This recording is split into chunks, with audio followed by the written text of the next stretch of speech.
self-destruct in 20 seconds. This is your last chance to push the cancellation button. Cancellation button? Hurry!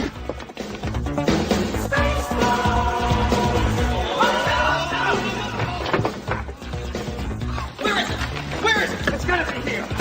Out of order! Fuck! Even in the future, nothing works! This ship will self-destruct in exactly 10 seconds. Counting down. 10, 9, 8, 6. 6! What happened to 7? Just kidding. There's the other end! Faster! 6, 5, 4, 3, 2, 1. Have a nice day. Thank you.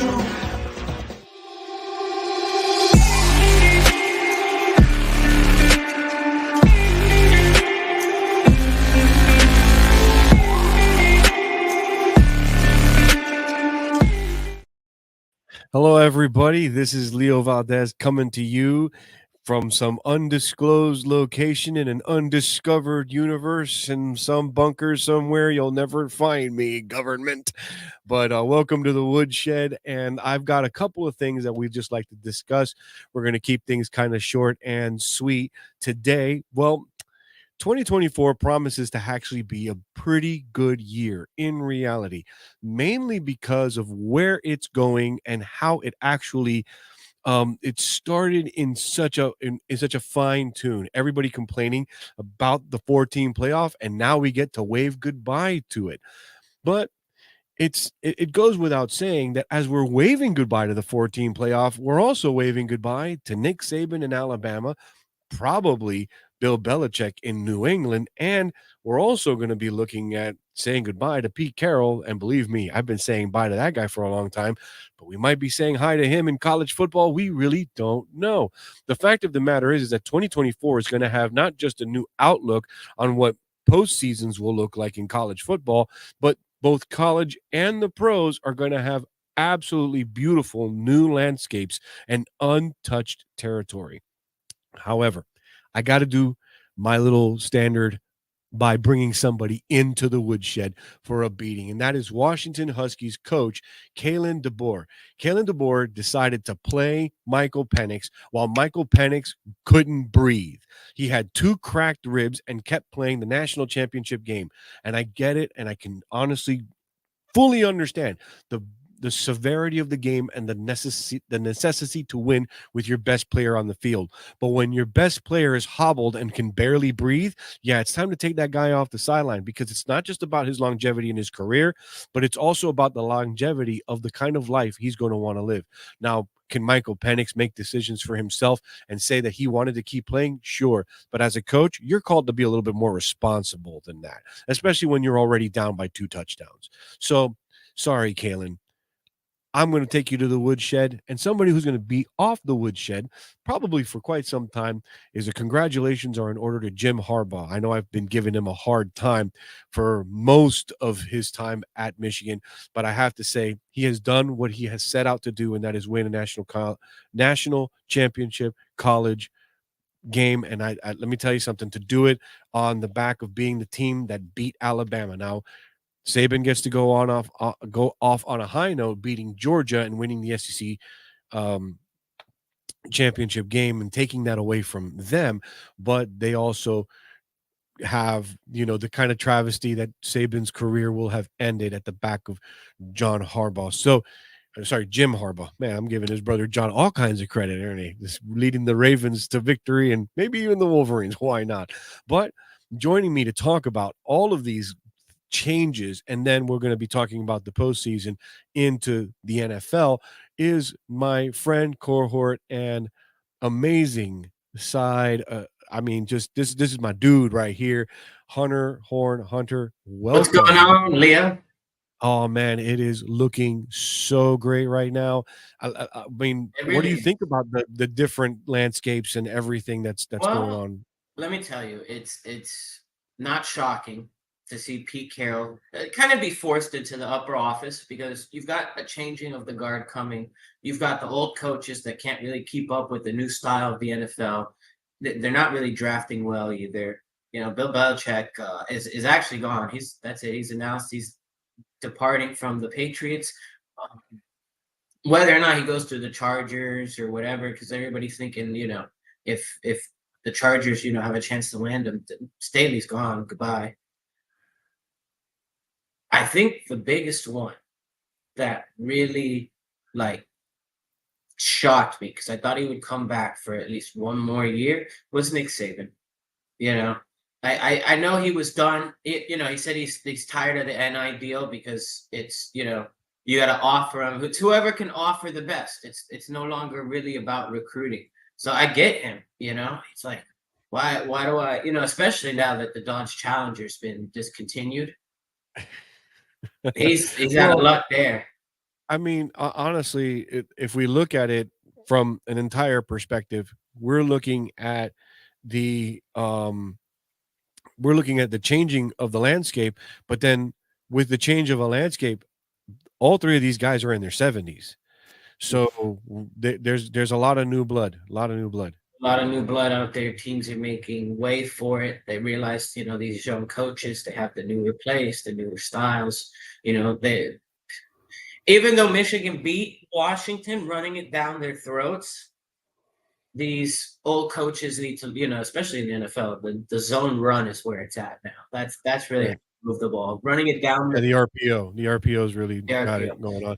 It's Now, leave it to the Dolphins to try and lead the way with the Wildcats, right? I've got to disagree with your woodshed a little, okay? Because the Washington coach, I can understand him making that decision because let's say you start the backup and you get blown out by like 50, 60 points. And what's everybody going to be saying? You should have. Florida State should have been in. Well, the case would have been made for someone like Florida State making yourself. But the thing is, Penix got hurt during the game. Well, not even that. No, I'm talking about if he had taken Penix out, let's say, and put in the backup, and then they lost, everybody would say, why was Penix not in there? Well, So you ride with your boy. I understand that, but you gotta ride with your boy. I get it. And like I said, that's why I say I understand it, but I don't agree as a coach. You have to look at the livelihood of your players as well, because there's a responsibility that you carry. I understand. Listen, Penix is a big boy. He made his decision too. I'm not fully absolving Penix away from the blame. He had the right to say, no, I can't do it, coach. I just can't do it. But it's also the experience, the coach, it's what your job really entails to not just bring in this winning formula and coach this championship team. You're already down by 2 touchdowns. You're mostly running the ball anyway. You're barely passing it. And the times that you put this guy out in the pocket, he's on the ground because to get up, to breathe, and then to throw, he can't do it. So you know what? You're better off at that point putting in a second stringer, keep running the ball, do a little 5-yard toss, couple of screens. It's what you don't have anybody behind Penix who can do something like that. Well, that's fine. At that point, you don't play to win the game, but you play not to lose big. Well, Michigan was swarming. They tried some screen plays and stuff. Michigan was the better defense. That was just. I agree, but at that point, that's why. Anyways. Well, that's why I say that the coach at Washington, he kind of needs to be held under a microscope for that. You don't do that. I think that's borderline abusive at some point. But like I said, I understand. It's not that I don't agree, because I don't, but I do understand. There's some level there, and also it's Penix too. He should have been the bigger man and realized that putting this game on his shoulders was too much. Exactly. No, it's true. It's true. All right. So before we start talking about the entire NFL playoff picture, how about I go ahead and I let you have the floor on this one, Hunter. Go ahead and let your Dolphins have it. Well, let me tell you, the Dolphins historically do not play well in, cold weather. We get that. It's frozen tuna. But they're overdue for a win. And let me tell you, we kept it close with Kansas City before they went on their slump, right? Okay, because everybody's like, "Oh, Kansas City's gonna run over all of this stuff." Tyreek Hill played there a couple of years. He's used to the cold. Tua played in North Alabama. It gets pretty cold there too. When it gets down to 0 degrees, it affects both teams. You can't tell me the Chiefs aren't going to be cold either. Everybody's going to be cold. Here's the thing: the Dolphins overdo football. The Dolphins have the better run game. In cold weather games, footballs are hard. They hurt fingertips. You can't throw the ball as fast and as hard as you want. You can't really rifle them in there. There'll be turnovers. I really see the dink and dunk game, this quick little slants that the Dolphins run. But I see the Dolphins' zone game getting the job done. You know what I'm saying? Mostert will be back, fresh legs. And to be honest with you, I really think the Dolphins go in there and win this like a 10-7 or a 13-7 game. What do you think, Leo? Well, I think that the Dolphins have a chance to win this game. I don't think Kansas City is as strong as everyone's making them out to be. They've been on a slump in reality. I think they were actually almost pretty lucky to win their division. A lot of people, I mean, I granted the Raiders and the Broncos weren't doing all that great, and the Chargers, of course, are decimated. But I think the Chargers, they barely beat the Bengals. They lost to the Raiders. They lost to the Bills, and they've got Kadarius Toney can already not catch the ball. I don't see him catching the ball in 0 degrees.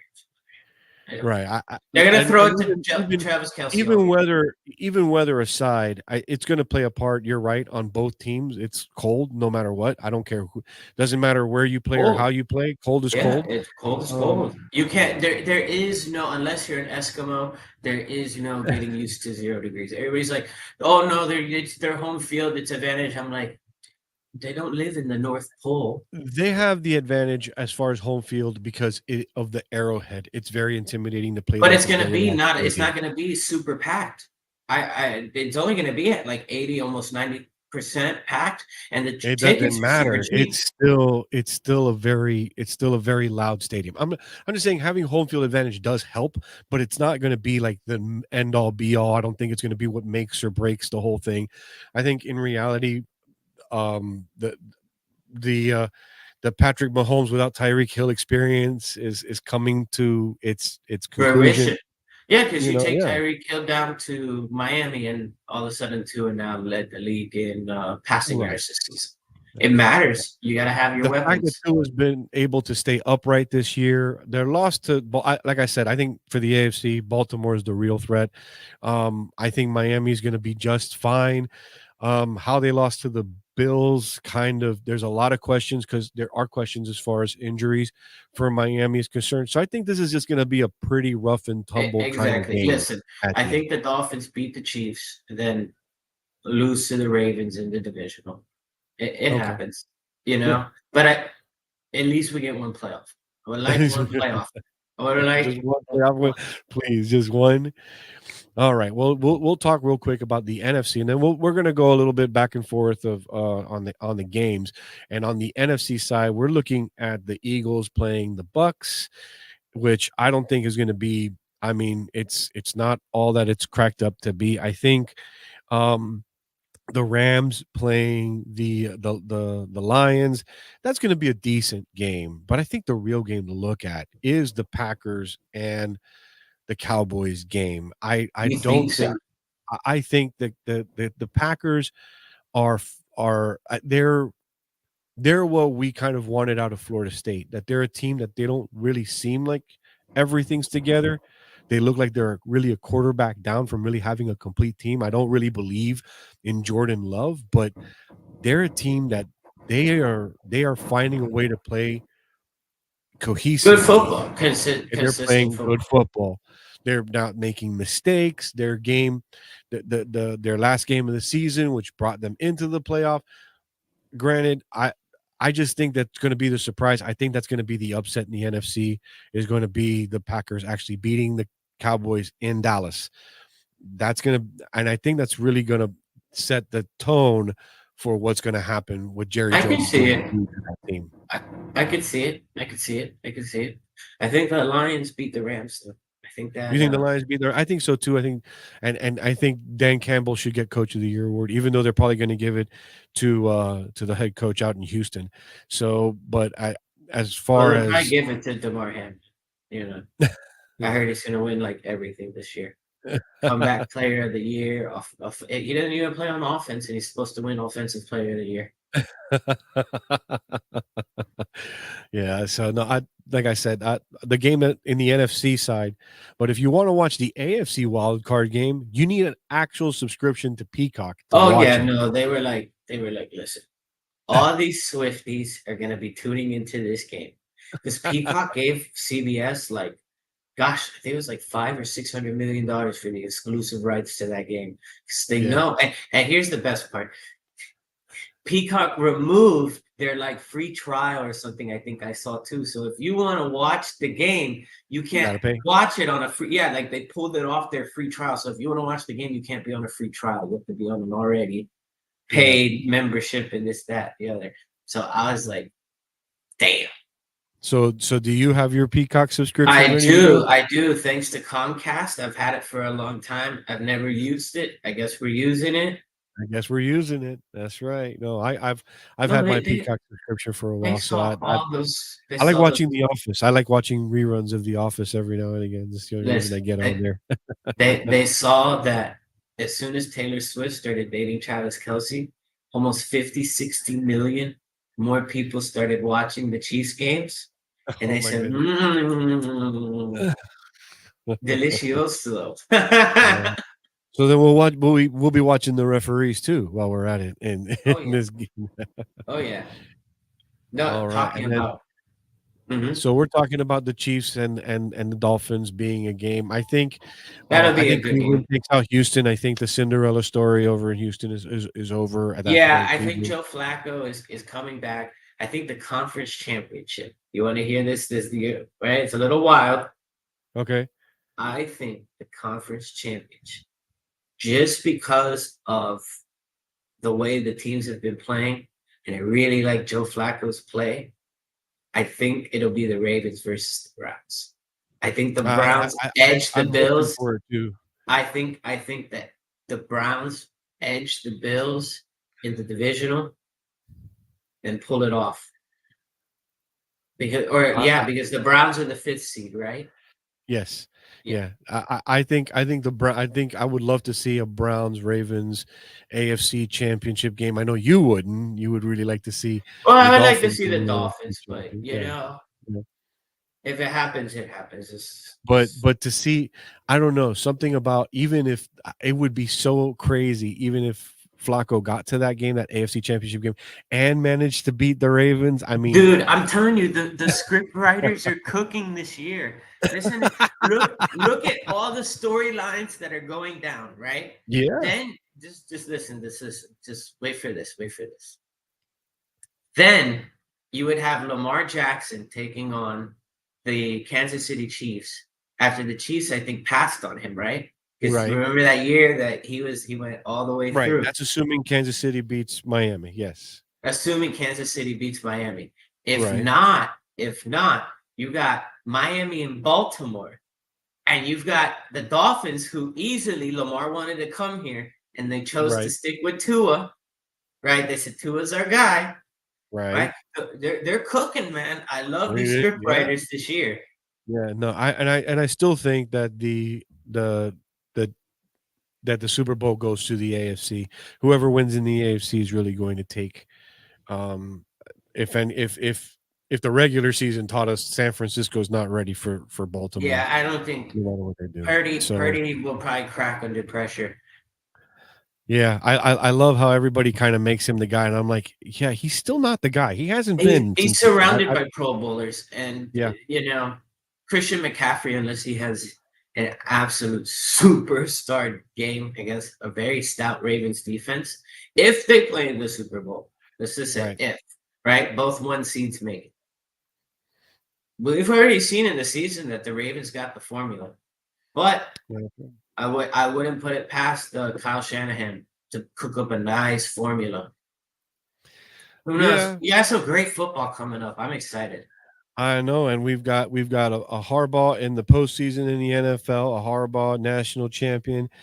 We've got That would so be much. cool. You're right. The script writers for 2024 are just getting They're things cooking, cooking, man. bro. They even That's right. included the NCAA, man. They're cooking.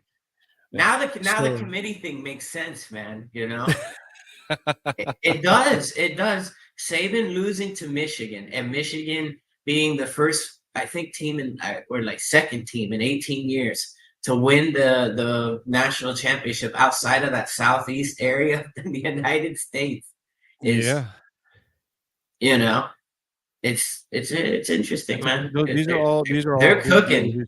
So it's like so much that's going on. Again, it's that, and now we're about to walk into a brand new landscape in college and even in the pro football because the RPO, you got a lot of younger coaches coming in. Oh So I yeah, really can't wait for this offseason as soon as it starts getting rolling because you're going to have transfer portals finally closing down, and then you're going to have NIL deals being signed, and then you're going to have all the draft, and I mean, oh just so yeah, much and then happening. So and then in the summer, I'm not touching grass. I'm gonna be on that NCAA 24. That's gonna be or 25, I think it's at that. Who knows, man? It doesn't matter what year. All that yeah, matters is I'm taking the Miami Hurricanes to a national championship. that's the closest they're ever going to get, That's the brother. closest they're ever. Well, you know what? They've got like the number 5 recruiting The class or recruiting class, whatever. yeah. They look good. I like what Mario's doing out there. The He's ACC is trying to going to cook get something up. weird because Mike Elko leaving to Texas A&M hurt Duke big time, Big and it time, hurt big it time. hurt the ACC, it hurt the conference, and Yeah. then everything that happened with Florida State. So I don't know. I'm hoping the ACC survives this.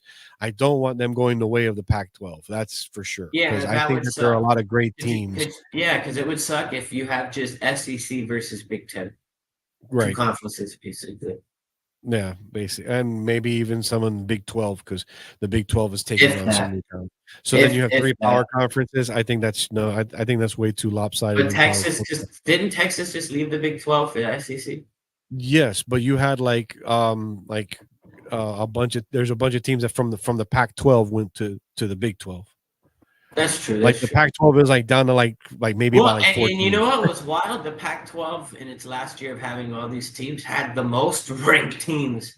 Yeah, It's a strong conference. It's not a bad conference. They just it was a strong conference this year, I think, and it just didn't end on the high note. I think USC not getting in the top 10 kind of like and really. Caleb Williams falling down. But I feel like Yeah, he planned that because he kept saying, "I don't want to go to bad. I I don't do want I not." don't wanna go He I was don't wanna like, play for the "I do Panthers. not want to go to the Chicago Bears. I I don't do wanna not play want to for the go to the Carolina Arizona Panthers. Cardinals. Yeah. I want to go to the New England Patriots." Uh, let's see who picks who up. I Well, think the with NFL Bill, draft is gonna be amazing this year. Like, who do we you have such a huge quarterback class coming now? I in. have to ask you a question before Oh, boy. we say goodbye to our wonderful viewers, or let you at least talk. Listen, who do Okay. you think is going to replace, or at least is the top candidate to replace Bill Belichick in New England? Since he's already Um, said he's leaving. well, he said he's leaving. That honestly, all the talk has been so far about what's happening in Alabama, and then it just came up recently about Bill Belichick and the possible candidates to replace him. I'm really not looking at anybody in particular, I don't either. because But everybody who's in the SEC, everybody who's in the SEC right now in college, everyone's like, oh, maybe Lane Kiffin going to Alabama, maybe Kirby Smart going. Let's see who wants to go pro. Nobody in the SEC wants to go pro. The ACC coaches are kind of like here to stay. Nobody's really moving around too much. I think. As far as like who's going to replace Bill Belichick in pros, I mean, honestly, I don't see any coaches on the pro circuit to replace it. But I see one. And you're gonna think I'm crazy, okay? But the script writers would be cooking, super cooking. all right. Jim returns to the NFL. He brought a national championship to his alma mater. He fulfilled his promise, and now he wants to return and win a Super Bowl. I He's see gonna want to him. make some serious money while doing it. Honestly, you know what? He resurrected the Michigan program, but it took him so long to do that. He I quickly see that. resurrected the 49ers. Yes, he did. So that's why I say that the only real team he can do that with in the NFL is the Chargers, because they have Herbert, they have tools. He can work with somebody. I see him going to the listen, Chargers. according to some people, the New England Patriots got Mac Jones. He's supposed to be a Pro Bowler, man. I don't know what happened to him this year. Anyways, I was just saying that I think if Jim goes anywhere, he goes to the Chargers, but I don't think he's going anywhere. But then again, we didn't even think that Saban would be retiring this year. So I think, believe it or not, I see Robert Kraft giving the nod to Pete over leaving Seattle. He's been there. He's been in that division before. He was the Jets head coach years ago. That's right. And I don't see Pete going back to college. That's the thing. If Pete goes back to college, he goes to Alabama. If Pete goes to college, he goes to Alabama. Yeah. If he goes to Alabama, you better be careful, because if they thought the Saban era was scary, you have no idea what Pete can do in Alabama. Yeah, that would be. People are like, oh yeah, he's 72 years old. Let me tell you, that man's got energy and he can go for days. But at the same time, money talks, and I think Michigan and Ohio State are like the most, I guess the ones with the most money. Alabama, believe me, will there's a reason that Nick Saban made 130 million years over the time that he's been there. So believe me, they've got the money. There's billions pouring into Tuscaloosa, and right now, if they want to keep that dam from busting, they're going to bring in somebody. So I wouldn't be surprised if Pete Carroll was offered the opportunity to come back to college, and the only reason he would come is to go to Alabama. Another team that he would be looking into is getting into New England, but I doubt it. It's just that he's been resurrecting programs, but he may be in his 70s, but that dude's got more energy than me. So yeah, I don't know.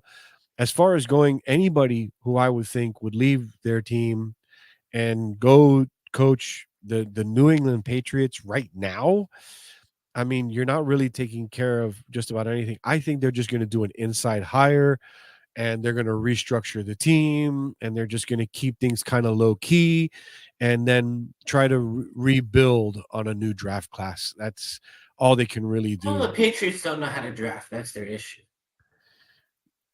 They didn't know. I don't think it was a matter of fact that they don't know how to draft. I think that Bill had too much control. They don't know how to draft. They haven't drafted well since Tom Brady. No, that's not true. They had Brewski. They had Harrison. They drafted. I'm talking about like offensive weapons. No, but you're talking about like the idea of them drafting their next quarterback, and that's what everybody kind of like. Well, what have they really done? Brady was a 6th round pick. Like nobody. They're not Ben Roethlisberger was a 5th round pick out of the University of Miami, again. Ohio. But that's never going to happen again. That was an anomaly. But I'm saying those anomalies. Listen, man, Joe Flacco came out of a D2 school in Delaware, and right now is playing in a playoff team in Cleveland, and he's got a possibility of taking down his former team. You know what Joe has? Joe has a Super Bowl ring. Joe Flacco wasn't a 7th round pick. It does matter. It does. When you're coming out of a D2 school, end of the draft pick, Tom Brady. Your draft pick doesn't matter. You have a better chance. Was the first pick in his draft. Guess who was in the same draft class and didn't get picked till like 3 picks later? Aaron Rodgers. So when you get picked, how you get picked, it's about the organization, how they pick you up. Bill had too much control. He picked up Mac Jones because Mac Jones was a quarterback he can control. And it just didn't work out for him. He had that same control quality with Tom until Tom was like, you know what? It's time for me to make my money and go. So in reality, I'm just telling you, man. I'm just telling you. I don't think we sit back and we're like, well, no, like they haven't done this since that, and I'm like, you got to see more to that As soon as picture. Brady Or- took off, that team fell apart. That's just the truth. It's just the truth. It's the truth. and who does that fall on? The organization or the coach? So The only way we're going to know The is vote. next year because the Next coach year. is going to be gone. That's the only It's real litmus it's, that we're it's a gonna have. changing of a guard. It's time. Out with the old, in with the new. And out with the old and with the new. And I agree with that entirely. That's the thing. That's what I'm saying. I think Bill had too much control. They were relying on him too much, and they should have let him go like 2 years ago. No, In I reality. totally agree. Especially when he started bringing in like 2 offensive coordinators, and he started just getting wild in how he was running the organization. It's like, no, it's time to start resuming that the team has the control that it needs to have. No, exactly. I completely agree. Who takes the job next? I have no idea, because in reality, that's a whole firestorm in and of itself. I don't know who comes in and tries to take over that dumpster fire, but Yeah, it is, because it really is bad. Let's see what happens.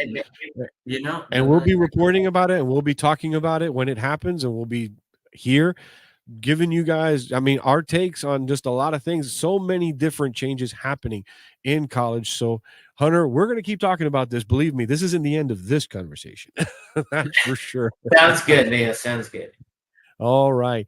And so, everybody, just remember, if you want more of our content, just go to our YouTube page at The Official Lodge, like it and subscribe it, and get notified by it.